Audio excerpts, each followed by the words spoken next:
Hello, today I'm going to show you a very simple bookbinding technique.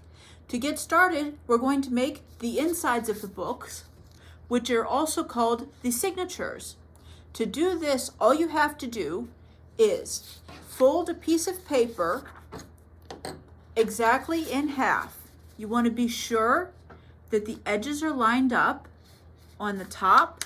Give that a little squeeze, and then make sure that they're lined up on the bottom and give that a little squeeze to set it. Then run your finger along the spine. Okay, once you have done that, you're going to take pages that you've already made for part of your signature, and you're going to take your new page and put the others inside of it. And that way you have them together. I only do about 2 or 3 pieces of paper, and for each signature that makes 1, 2, 3, 4, 5, 6, 7,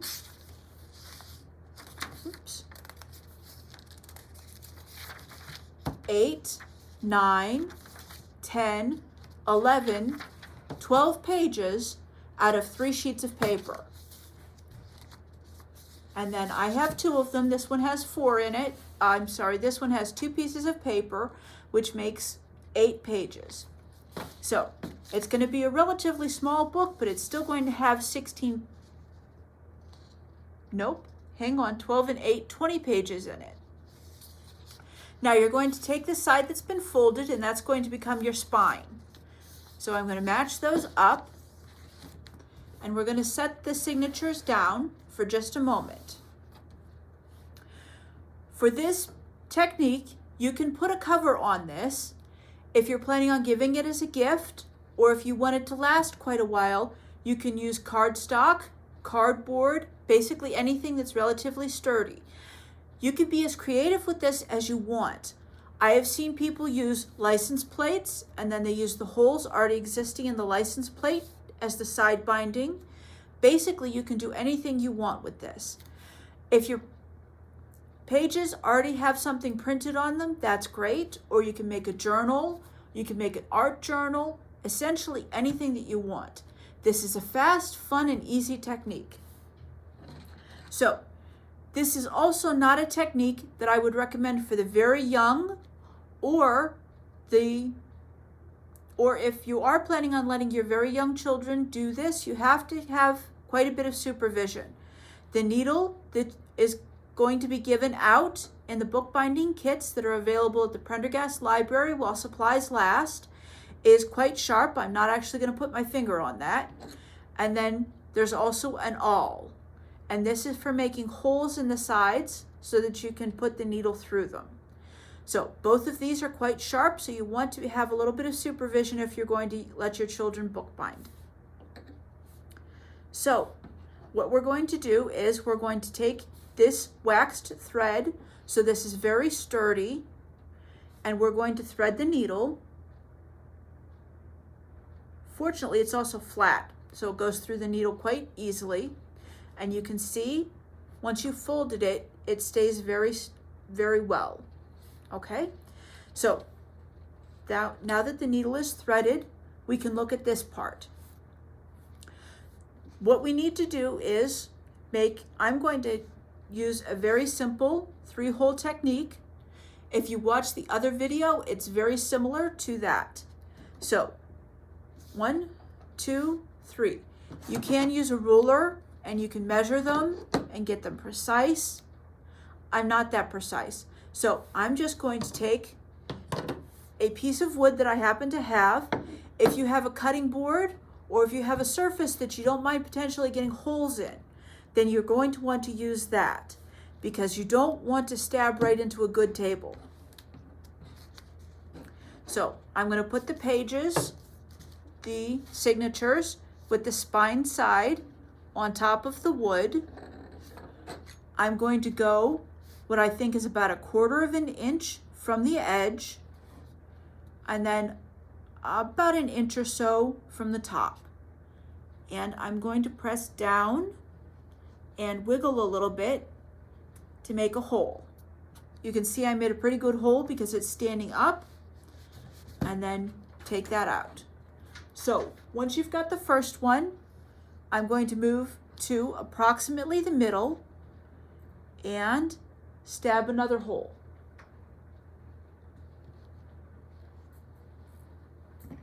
Okay, once you have the second hole, we're going to go towards the bottom, again about 1/4 of an inch from the edge and about 1 inch or so from the bottom. Let me get my fingers out of the way. So 1/4 from the edge and about 1 inch or so from the bottom. And we're going to make our final hole. Stab down in, wiggle it around a little bit, and pull straight up. So now I have 3 holes ready for sewing. To get started with the sewing, I'm going to put the awl off to the side.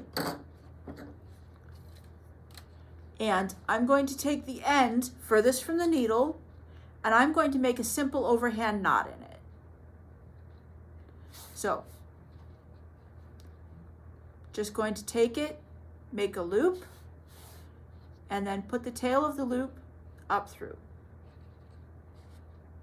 And I'm going to do that twice just to make sure that it's nice and secure.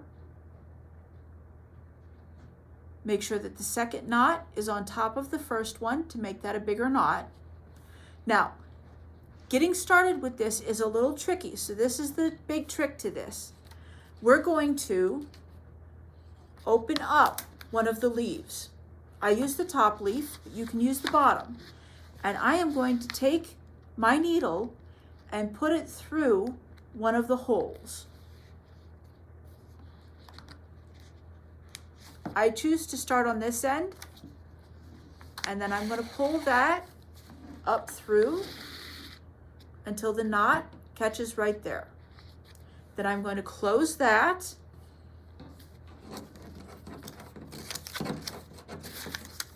and I'm going to start sewing. Now, remember, the bottom is not attached to the top yet. So the first thing we have to do is catch those together. To do that, I'm going to take this thread and move down to the next hole. I'm going to put the needle through both sets of signatures and pull it through. Now, don't pull too roughly, don't yank on things, just gently pull it through. You don't want to actually rip your paper. So, you also want to gently pull it. If I pull it too tight, then everything starts curving and it doesn't work too well. So you want to make it tight, taut, but not too tight. Then the next thing we're going to do, now that the thread is on the back, we're going to go up through the top. So the top set of holes, again, sometimes you've got to wiggle things around a little bit. There we go. Okay, so the needle is going through both sets of holes in both signatures. You can see the bottom is still wiggling around a little bit because it's not fully secured. So you're going to want to make sure that you're keeping everything at a steady pressure and tugging as it becomes evident that it's not where it should be. So we're going to pull that. So again, it isn't so tight that it's curling, but it isn't so loose that it's wiggling. Once you have that, we're ready to begin the next set of sewing. What I'm going to do is I'm going to take the thread, I'm going to wrap it around the top and poke the needle through the same hole in the same direction I just did. So it's going to go through this top hole from the bottom to the top, wrapping around the top. As there's a little bit more thread, it takes a little bit more effort to get it through. Gently pull it. So now you have it wrapped around the top. I'm going to make a fancy edge to this just because I feel like it. You can do this part or you can leave it off. If you want to leave it off, the next thing you would do would be to go down to the middle hole. I'm going to make a fancy wrap around the edge. So to do that, I'm going to take the thread, wrap it around the side, and then going from the bottom to the top, I'm going to poke the needle through one more time. Again, as more thread gets in each hole, it becomes a little bit tougher to pull it through. But a little bit of patience and a little bit of wiggling and it will come through. Remember to make sure that your thread is where you want it to be. And there we go. So we've made this edge is fully complete and around the side. So now we're going to take our needle and stick it through the middle hole. You can see by sewing up the first time, we've made sure that there's thread here and we've made sure that there is thread here, which means that when I take this and go through the middle hole, it's going to be a continuous line down to the bottom hole. So let's do that. So we're going to take the thread in the middle hole from the top, poke it through to the bottom.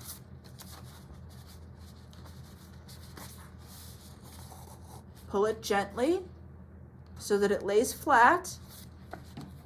And you can see there's a clean line on the bottom as well. I'm going to do the side detail again. So to do that, I'm going to take the thread that is now coming out of the bottom, wrap it around the side, poke it from the top of the middle hole down through the bottom again. Again, there's a few threads in there already. So a little bit of patience. Make sure that the thread is going around the side. Pull it gently. And now we have the side detail. Now, we're almost to the bottom hole. So we've got a continuous line on this side. We're going to take the needle, put it up through the bottom. Yep, up from the bottom to the top in this bottom hole.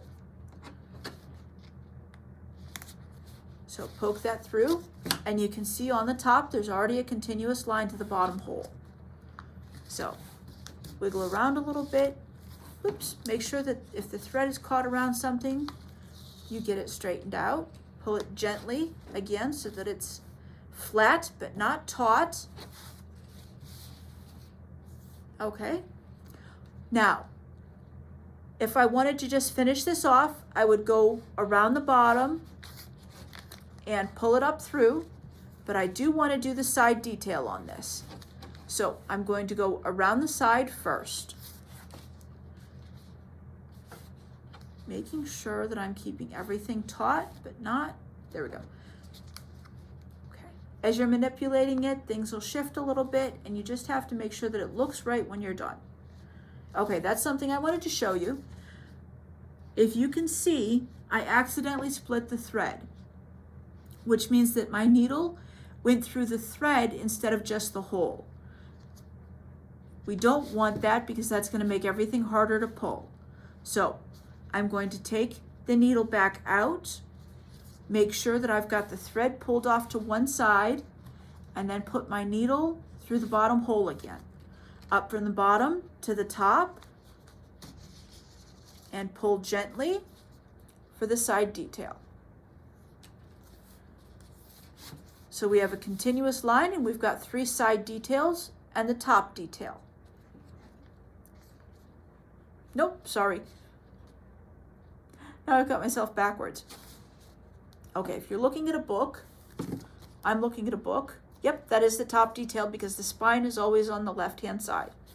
So we're going to take this and we're going to go around the bottom and put it through this hole in the middle.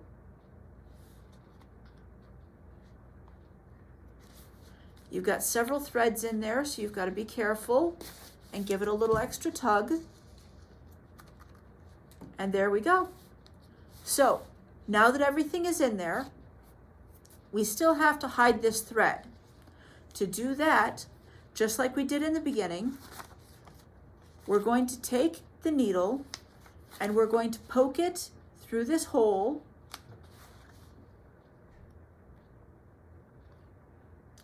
Kind of.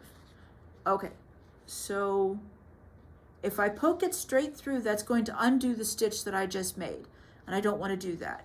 So the first thing I'm going to do is take this thread, put it underneath there, just to give it a little bit of anchoring. You can see, you really can't see that much, but it will anchor it so that I'm not undoing what I just did. So now that it's wrapped around there, I'm going to take it and poke it in the same hole that we just came up through. However, I'm not going to poke it all the way through. I'm going to open, in this case, to the same starting point. You can see where our initial knot is. So I'm going to take the needle, I'm going to put it in this hole so that it comes out where the initial knot was. Gently pulling, making sure that the thread doesn't get trapped. Give it a little tug to make sure that it's tight and secure without bending anything. Then open up to where the thread is. And what we're going to do is we're going to tie these two ends together. I didn't leave much of an end here, so it's going to be a little difficult.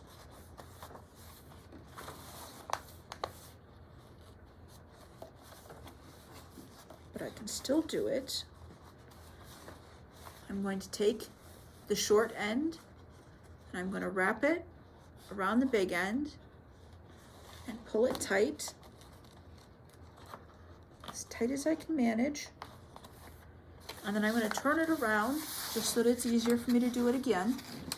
And I'm going to take the short end and wrap it around the big end and pull it as tightly as I can. Okay? Once you've done that, you trim up the ends so that they're as short as they can be. If you want to, you can put a drop of glue on this, but the wax is pretty good about holding it. And once I've done that, I'm going to take, in this case, I'm going to take the awl and very gently, without using too much pressure or else that point is going to go through things, I'm going to gently poke the knot so that it's down into the spine of the signature. You can see if you're not gentle enough, you rip the paper a little bit. Okay, so now the knot is hidden and I have a book. If you want to make sure that your pages are going to fold very well, you can take your fingers and gently press along the line that you have here for the seam.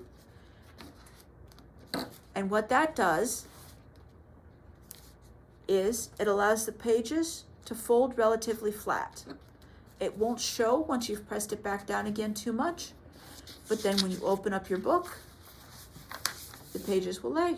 I would love to see your creations on the Prendergast Facebook page, and we have kits that include the awl, the needle, and the wax thread available at Prendergast Library while supplies last. Happy crafting!